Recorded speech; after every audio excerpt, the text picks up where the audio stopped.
오늘 하나님께서 주신 말씀은 사도행전 19장 1절에서 7절까지의 말씀입니다. 우리 함께 221쪽인데요. 함께 봉독하겠습니다. 1절에서 7절까지 시작. 아볼로가 고린도에 있을 때 바울이 윗지방으로 다녀 에베소에 와서 어떤 제자들을 만나 이르되 너희가 믿을 때 성령을 받았느냐 이르되 아니라 우리는 성령이 계심도 듣지 못하였노라. 우리 이르되 그러면 너희가 무슨 세례를 받았느냐 대답하되 요한의 세례니라. 바울이 이르되 요한이 회개의 세례를 베풀며 백성에게 말하되 내 뒤에 오시는 이를 믿으라 하였으니 이는 곧 예수라 하거늘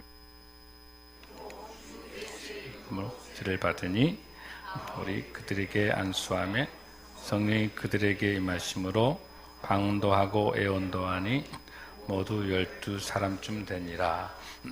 아멘. 우리 설교 오늘 제목 한번 읽을까요? 시작. 성령을 받았는. 여러분 성령 받으셨어요? 대답이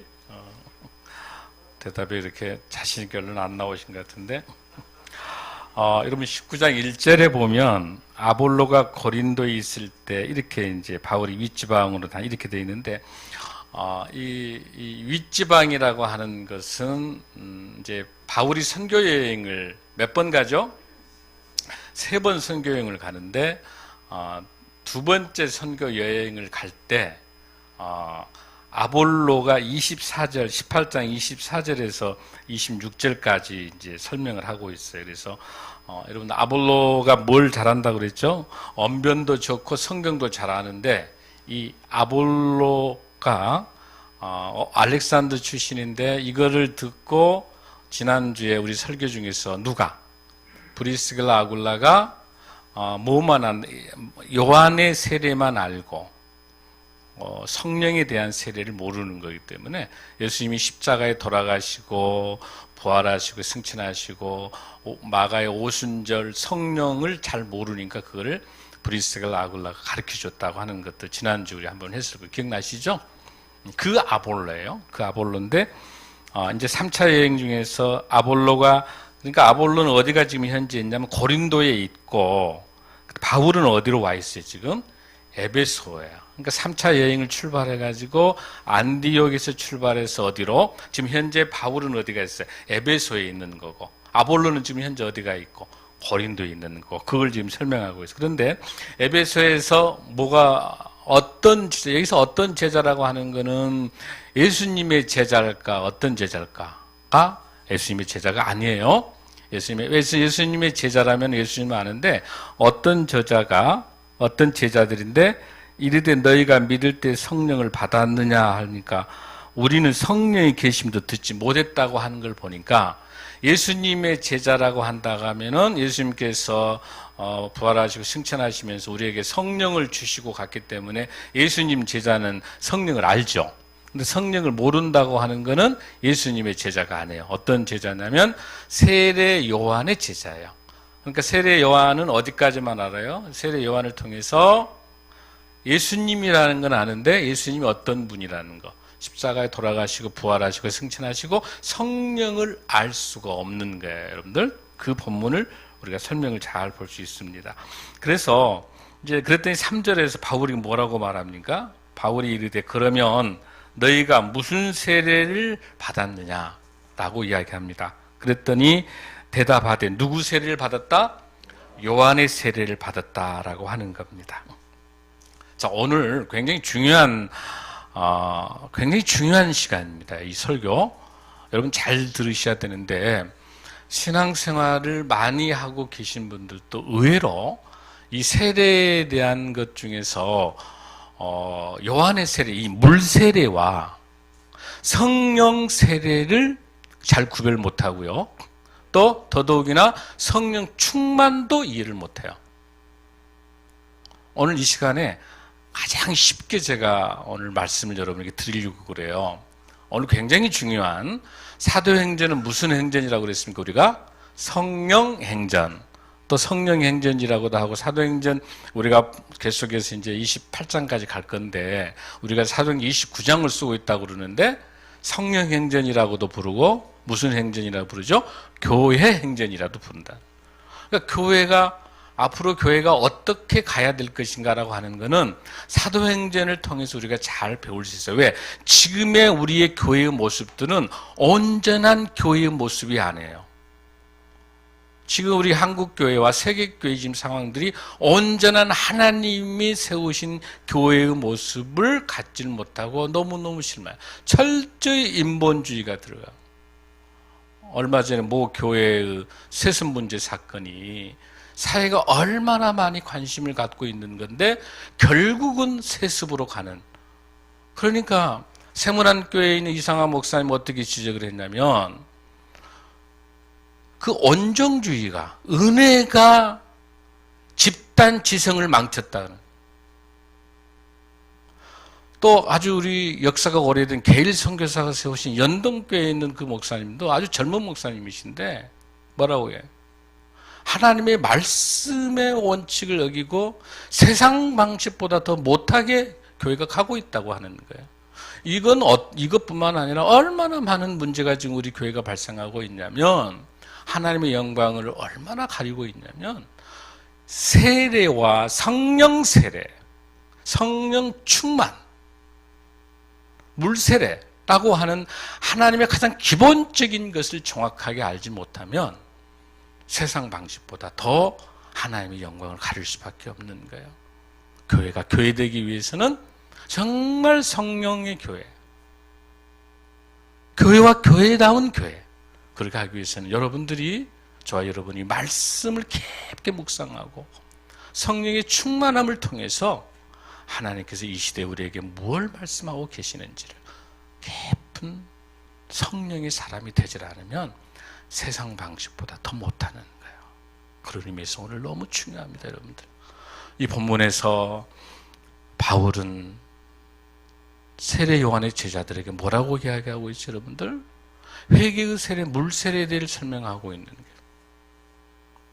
그것 가지고는 안 된다는 거죠. 본문에서 여러분들 보세요. 4절 한번 우리 크게 읽습니다. 시작.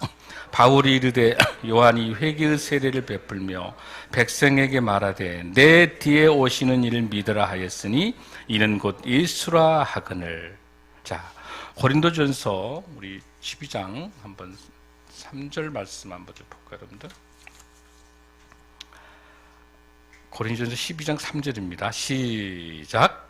그러므로 내가 너희에게 알리노니 하나님의 영으로 말하는 자는 누구든지 예수를 저주할 자라 하지 아니하고 성령으로 아니하고는 누구든지 예수를 주시라 할 수 없느니라. 그러니까 여기에서 말할 때 뭐예요? 이 회개의 세례를 통해서 더 중요한 것은 성령을 알아야 되는데 성령님만이 우리가 주라고 고백할 수 있다는 거예요. 오늘 이 시간에 여러분들 함께 예배 드릴 수 있는 것도 뭐예요? 성령님의 은혜인 거예요. 아멘. 이 말씀을 여러분에게 전할 때 여러분이 설교가 이해되는 것도 전적으로 누구의 은혜예요? 성령님께서 알려주셔야 이해가 되는 거예요. 아멘. 절대로 밖에 있는 사람, 타종교에 있는 사람 보고 주를 구주라고 시인할 수 있어요? 절대로 할 수 있다 없다? 안 나와요. 왜? 성령이 없으니까. 그래서 오늘 이 시간에 우리가 조금 더 깊게 한번 들어가 보겠습니다. 그렇게 하기 위해서는 이 본문에서 5절 읽습니다. 시작. 그들이 듣고 주 예수의 이름으로 세례를 받으니 6절에 바울이 그들에게 안수하며 성령이 그들에게 임하심으로 방언도 하고 애원도 하니 할렐루야. 자, 그러면 오늘 이 시간에 우리가 좀 정리해서 봐야 될 게 뭐냐면, 자, 어떻게 하면 성령을 받을 수 있을까라고 하는 거예요. 성령 받을 수 있을까? 반드시 성령을 받기 위해서는 가장 먼저 전제 조건이 뭐냐면, 여러분 복잡하지 않아요? 반드시 회개해야 돼. 회개를 통해서 회개해야 제사함을 받아요. 우리가 회개해야 제사함을 받고 제사함을 받아야 성령을 받아요. 이 단계를 여러분들이 잘 보셔야 돼요. 그러니까 굉장히 중요한 영적 공식이에요.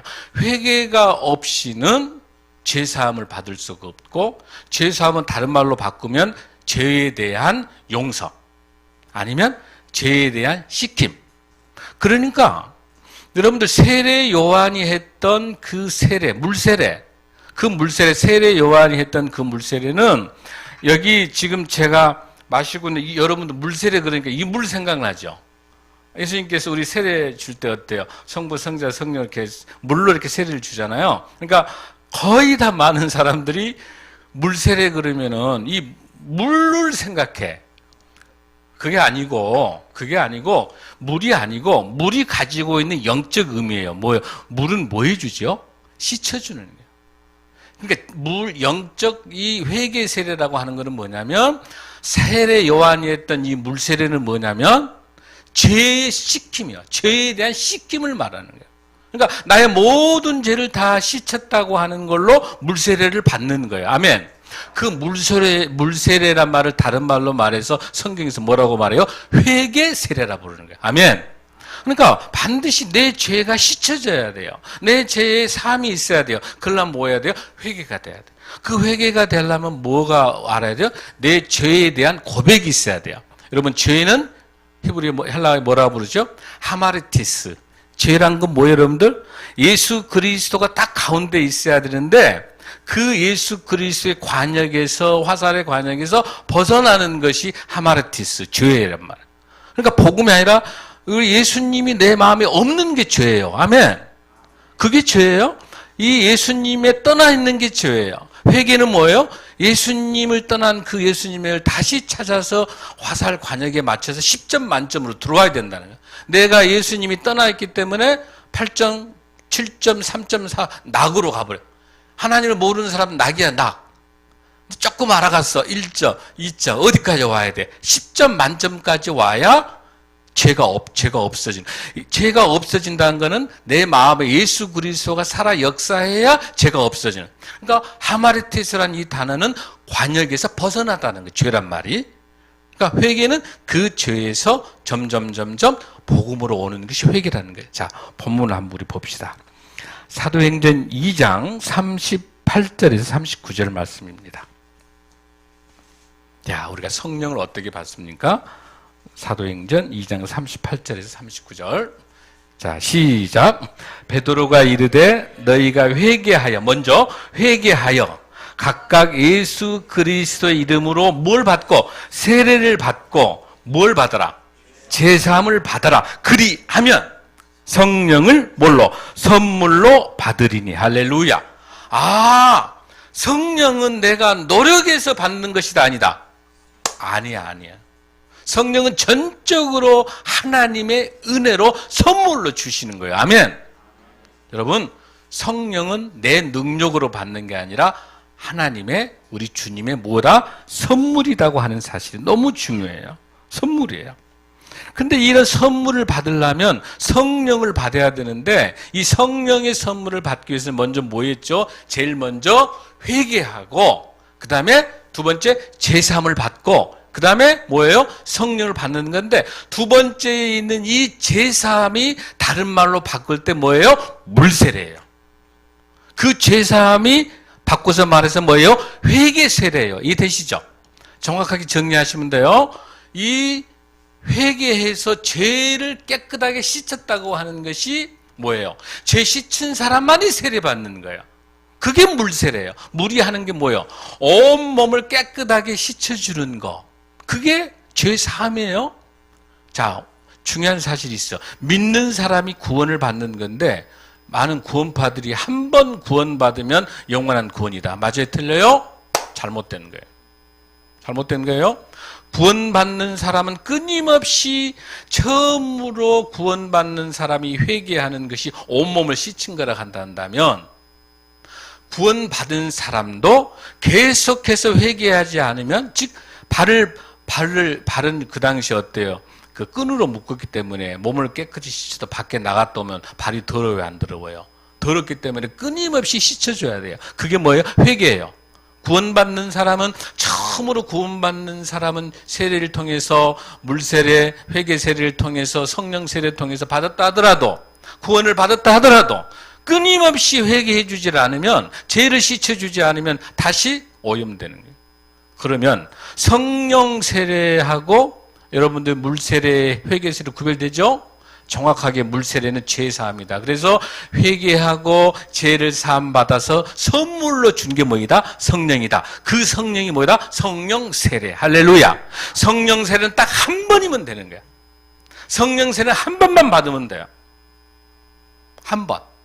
어떻게? 죄에 대한 회개하고 죄의 사함을 받아서 성령을 선물로 한 번 받으면 영원한 선물이에요. 아멘. 그러나 여러분이 무엇과 착각하게 되냐면 하나님 그러면은 그 성령만 한 번만 받으면 되나? 아니 성령을 계속 받아야 되는데 그건 성령을 계속 받는다는 것은 뭘 말하냐면 성령 충만이에요. 그거는 성령 충만은 계속해서 노력하고 계속해서 말씀과 찬양과 기도로 계속 훈련하지 않으면 성령이 소멸돼 버려요. 그러나 성령 세례는 한 번이면 되지만 계속해서 이 성령을 유지해 나가려면 뭐 해야 돼요, 여러분들? 성령이 충만해야 되는 거예요. 본문을 한번 보겠습니다. 사도행전 6장 3절에서 5절 말씀입니다. 사도행전 6장 3절에서 5절 시작. 형제들아 너희 가운데서 성령과 지혜가 충만하여 칭찬 듣는 사람 7을 택하라. 성령 충만한 사람은 세상에도 어떤다? 칭찬받는다. 그래서 유명한 일곱 집사가 여기서 나오는 거죠. 여러분 성령 충만하는 거. 그래서 성령 충만한 사람이 성령 세례 받은 사람이 성령 충만하고 계속해서 회개하는 사람이 성령이 충만해질 때는 끊임없이 성령 충만을 훈련하고 계속해서 자기를 끊임없이 말씀과 찬양과 기도로 자기를 양육시켜야 돼. 그래야 성령 충만해야 뭐 할 수 있습니까? 복음을 전할 수 있는 능력이 생겨요. 성령 세례만 받아가지고 안 되는 거예요. 성령이 충만해야 복음을 전할 수 있고 성령이 충만해야 죄 문제를 해결할 수 있어. 죄를 이겨낼 수 있는 거는 성령 충만해야 돼요. 아멘. 성령 충만하지 않고는 죄를 이겨낼 수 없어요. 그리고 성령 세례를 받은 사람이 끊임없이 회개해서 성령이 충만하게 되면 그 결과가 뭘로 나타나느냐? 갈라디아서 말씀을 보겠습니다. 갈라디 5장 22절 23절 성령이 충만한 사람이 어떻게 나타나는가? 그게 뭐예요, 여러분들? 성령의 9가지 열매로 나타나는 거예요. 시작. 오직 성령의 열매는 사랑과 희락과 화평과 오래 참음과 자비와 양선과 충성과 온유와 절제니 이 같은 것을 금지할 법이 없느니라. 할렐루야. 자, 저 보세요.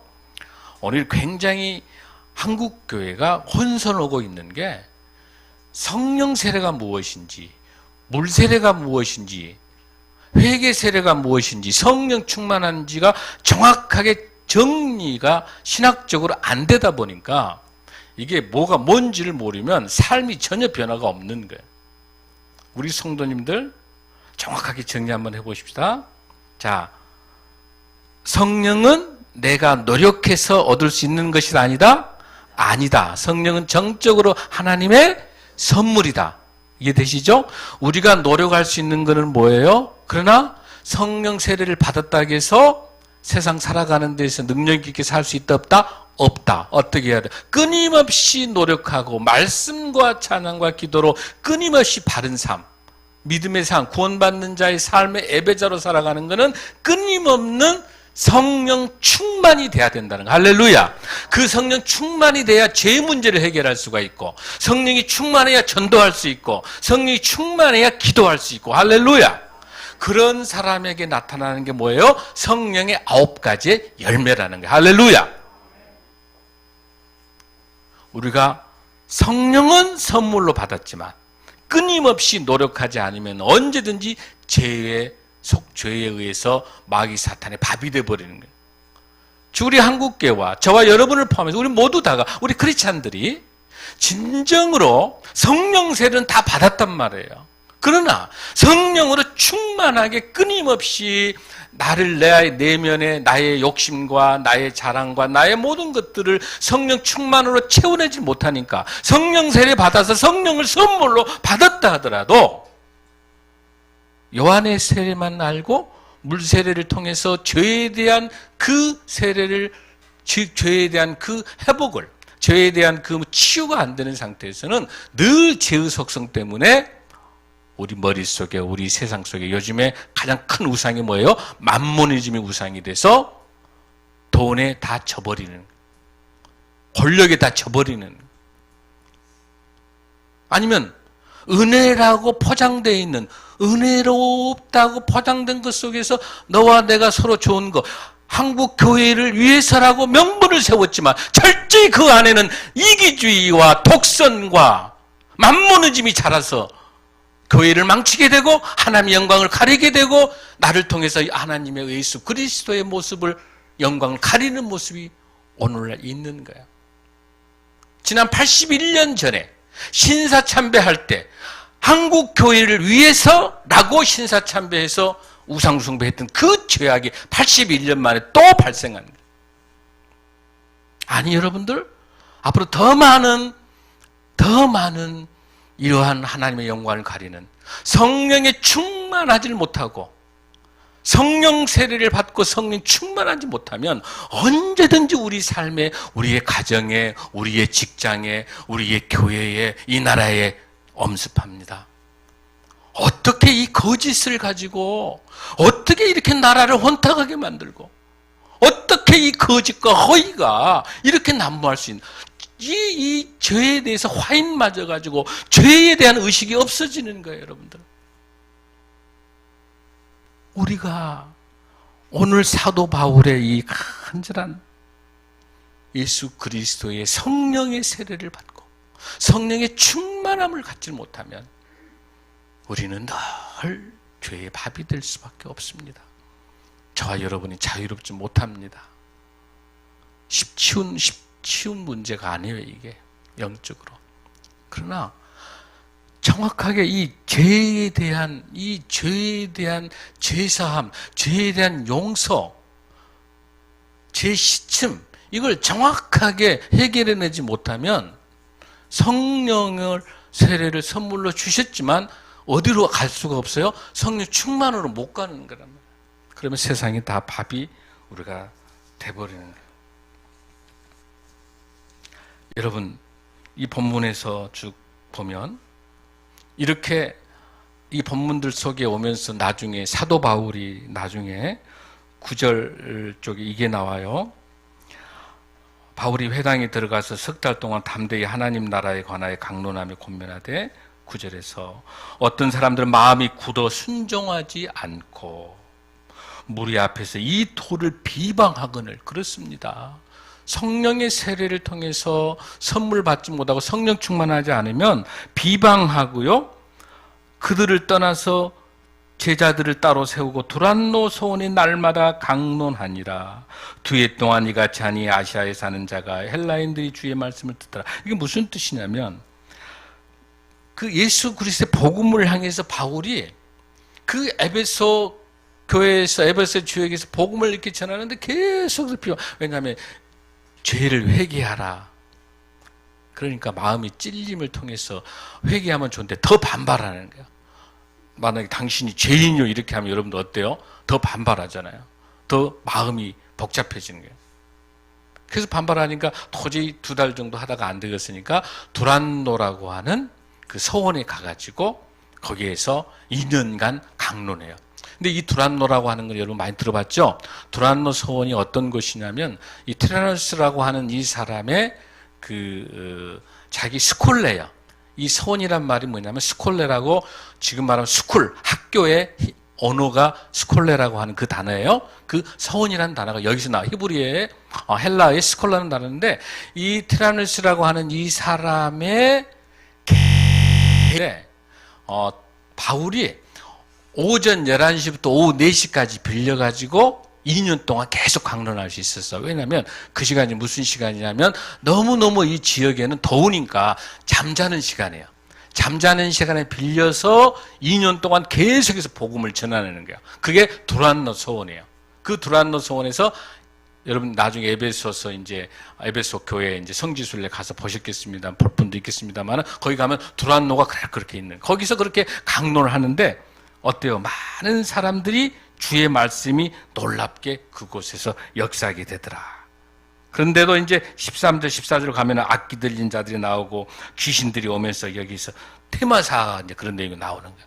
자, 왜 이 19장 본문이 중요하게 등장하고 있냐면 이렇게 엄청난 성령 세례를 선물로 받아가지고 준비했음에도 불구하고 성령이 충만하지 않으니까 계속해서 이런 테마사들 귀신들이 막 장난하면서 모함 시기 질투들이 계속하면서 어떻게 되냐면 악기가 대답하여 이르되 내가 예수도 알고 바울도 알거니와 너희는 누구냐? 귀신이 더 잘 알아보고 지금 악기 들린 사람들이 그들에게 뛰어나와 이기니 그들이 상하여 벗은 몸으로 그 집에 도망하니라.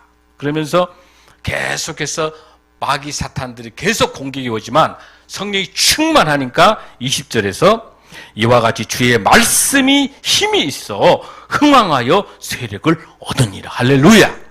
말씀이 충만하니까 거의 60억 원에 해당되는 그 은금으로 되어 있는 그 많은 마술책, 그 테마사의 모든 책들을 다 성령 충만하니까 다 불태워 버려요. 60억 원 정도 되는 마술책, 여러 가지 테마사 모든 것들을 전부 빼서 다 버리게 돼. 뭐하니까? 성령 충만하니까. 할렐루야. 오늘 이 시대가 그 어느 때보다도 성령이 중요한 시대에 와 있는 줄로 믿습니다.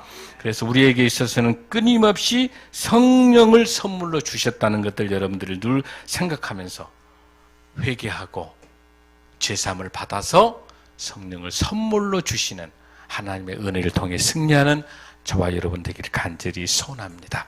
우리 다 함께 일어나시겠습니다.